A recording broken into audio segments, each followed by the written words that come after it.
bom dia. Que a graça e a paz do Senhor Jesus Cristo seja em sua vida, no seu lar, em seus negócios. Quero agradecer a Deus por permitir entregarmos nossas primícias a Ele e juntos desfrutarmos de mais um dia dessa palavra que se encontra no livro de Salmos, capítulo 68, versículos 5 e 6, que diz: Pai de órfãos e juiz de viúvas é Deus no seu santo lugar. Deus faz que o solitário viva em família e liberta aqueles que estão presos em grilhões, mas os rebeldes habitam em terra seca. Ao meditar sobre essa palavra, e lógico, vivendo nessa prerrogativa de pai e de filho, o Senhor me levou a ver esses dois versículos com o seguinte ponto de vista: quantos filhos se sentem órfãos de pais vivos? Aqui faço um adendo importante. Quantas vezes, assim como aconteceu comigo um período da minha vida, nos sentimos órfãos com o nosso pai presente. Aqui digo, o pai terreno. E isso me fez mergulhar em alguns princípios que vivi sem, ao menos, saber que era bíblico. Como descrito no livro de Deuteronômio capítulo 5, versículo 16, honra teu pai e a tua mãe, como o Senhor, o teu Deus, te ordenou, para que se prolonguem os teus dias e para que vá bem na terra que o Senhor, o teu Deus, te dá. Sempre da obediência e da honra procede as bênçãos. E aqui tive que aprender algo tão importante sem ter o conhecimento espiritual disso. Porque eu fui criado de uma maneira que poderia não compreender isso. Quero aqui relembrar algo que vivi.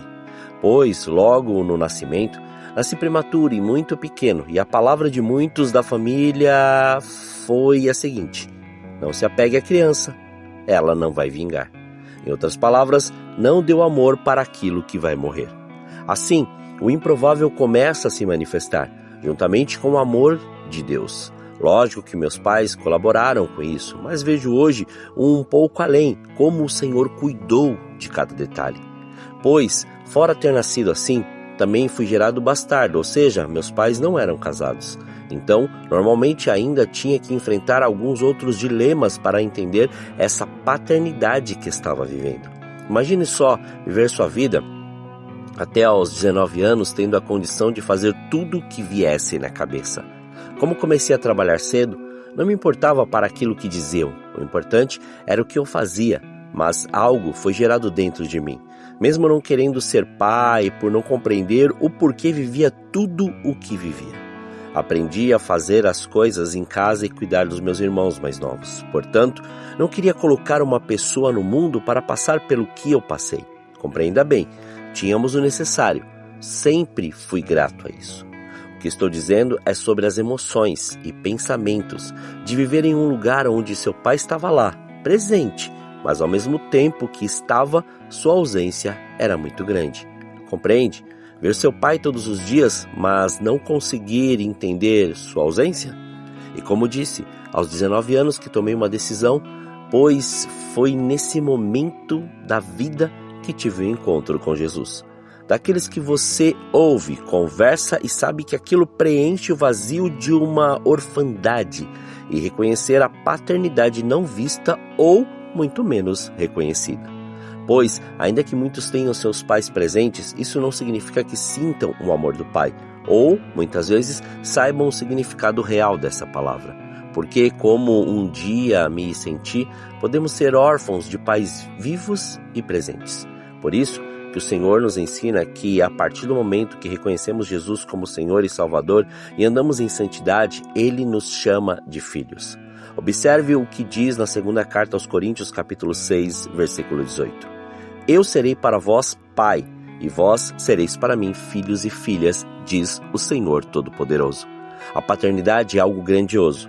Não é à toa que a expressão Deus é pai é tão comum, pois o conceito de uma relação paterna entre os homens e Deus é algo mais que sedimentado, ainda que mal compreendido por muitos. Jesus implodiu o distanciamento entre Deus e os homens, chamando o Criador não só de pai, como na oração do Pai Nosso, mas também de Abba, ou seja, papai, que explicita na língua aramaica uma relação íntima e de completa dependência do filhinho com seu pai. Vemos em Cristo e na palavra a paternidade como um pilar em todos os sentidos. Deus exerce paternidade em sua eterna existência na Trindade. Ele explicita ou explica este relacionamento ao enviar o seu Filho, o nosso Salvador. Não bastasse isso, ele, através da redenção de Jesus Cristo, amplia sua família com a adoção de filhos, como descrito na carta aos Romanos, capítulo 8, versículos 15 e 16. Pois não recebestes o espírito de escravidão para outra vez estardes em temor, mas recebestes o espírito de adoção, pelo qual clamamos Abba, Pai. E o mesmo Espírito testifica com o nosso espírito que somos filhos de Deus. Em tudo vemos o relacionamento de Deus com o homem redimido sob a ótica desta paternidade. Para alguns, isto pode parecer ofensivo ou assustador. Ofensivo para aqueles que, vacinados com uma ênfase muitas vezes machistas do papel masculino, querem eliminar a caracterização do papel paternal e maternal na família. Assustador para os que, traumatizados com a figura de seu próprio pai, se aproximam com reservas do Deus Pai, com medo de receber o mesmo tratamento que receberam em casa. Mas o Pai demonstrado na palavra de Deus é nada menos que perfeito. Ele ama perfeitamente, ele cuida perfeitamente, ele protege perfeitamente, ele nutre perfeitamente. Não se aproximar dele é abrir mão de tamanho cuidado e amor. O conceito de família, entretanto, não é algo que nasceu das relações humanas e sociais. A família foi algo planejado por Deus, tendo como fonte a própria existência eterna do Deus triuno. E se nosso objetivo como filhos é o de sermos cada vez mais parecidos com o nosso irmão mais velho, Jesus, e fica claro que que o melhor lugar para aprendermos sobre a paternidade é pelo exemplo divino. Se queremos exercer uma paternidade abençoada, devemos mirar o exemplo recebido do próprio Deus. E quero finalizar dizendo sobre alguns exemplos dessa paternidade. Primeiro, andar na verdade. A prática da mentira é algo que o nosso Senhor desconhece. Jesus foi claro ao afirmar que o pai da mentira é o diabo, e aquele que anda na mentira se iguala a ele. De forma contrária, nosso Deus é Deus da verdade. A oração de Jesus descrita no Evangelho segundo João, capítulo 17, versículo 17 diz: santifica-os na verdade, a tua palavra é a verdade. Nossa cultura silenciosamente valoriza a mentira social, onde dizer uma mentirinha para manter as relações sociais é algo para muitos aceitável. Mas nossos filhos absorvem muito mais do que isto se os pedimos para falar ao telefone que não estamos, ou se elogiamos alguém pessoalmente e em casa falamos mal e tecemos comentários maldosos. Filhos que têm uma palavra de valor só crescerão em um ambiente onde a verdade é plenamente vivida. Segundo, cuidado espiritual. Muitos poderiam ser os cuidados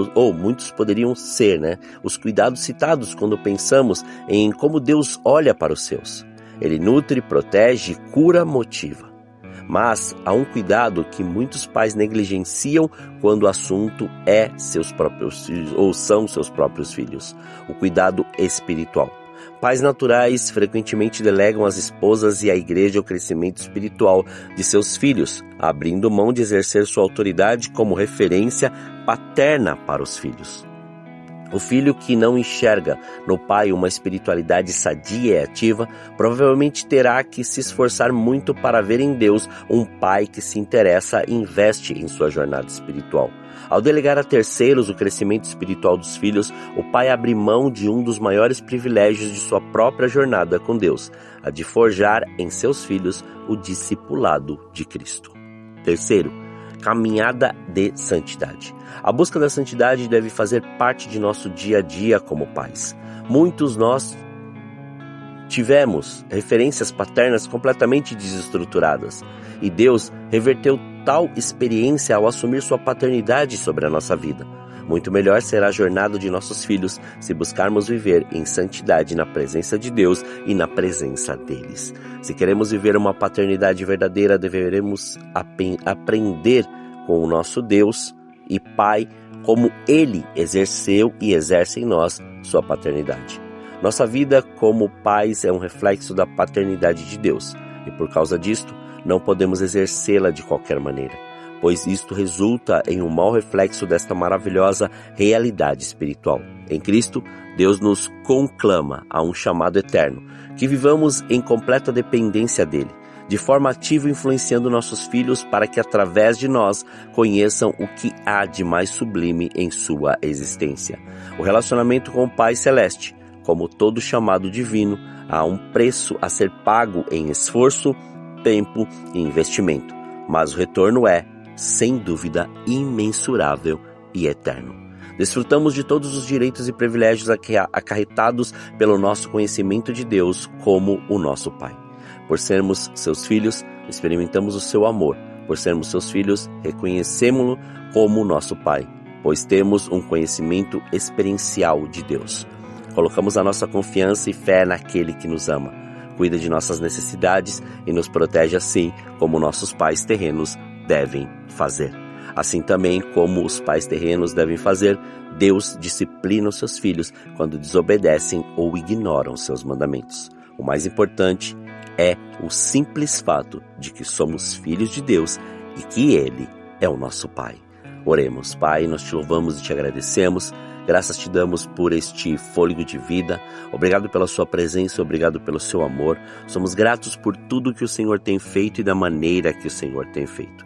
E sobre, Pai, este dia, somos gratos pela revelação da sua palavra, que nos dá o entendimento desta paternidade. Porque quantos estão, Senhor, órfãos de pais vivos, pais que muitas vezes eles vêm dia a dia, mas simplesmente estão, Pai, ainda que ao lado, ainda que presentes, mas estão longe, ó Senhor. Então, revele, Senhor, revele esta palavra de uma maneira que todos dependam inteiramente de Ti. Perdoem e sejam livres para poder viver essa paternidade na profundidade daquilo que o Senhor preparou. Somos gratos a Ti por esse dia. Que venha o Seu reino, que manifeste o Seu querer, a Sua graça e a Sua glória, Senhor. Livra-nos do mal, da tentação, mas não deixe faltar o pão na mesa deste Teu Filho, antes dê a abundância necessária para eles poderem caminhar diante da Sua verdade. Muito obrigado, Pai. Consagramos este dia, consagramos nossas vidas, consagramos tudo diante do Seu altar, para que o Seu nome continue sendo glorificado, exaltado e engrandecido em tudo o que fizermos. Muito obrigado. Assim oramos, em nome de Jesus. Amém. Que você tenha um dia abençoado na presença do Senhor. E quem vos fala é o pastor Leandro Araújo de São Paulo, capital. Deus te abençoe grandemente.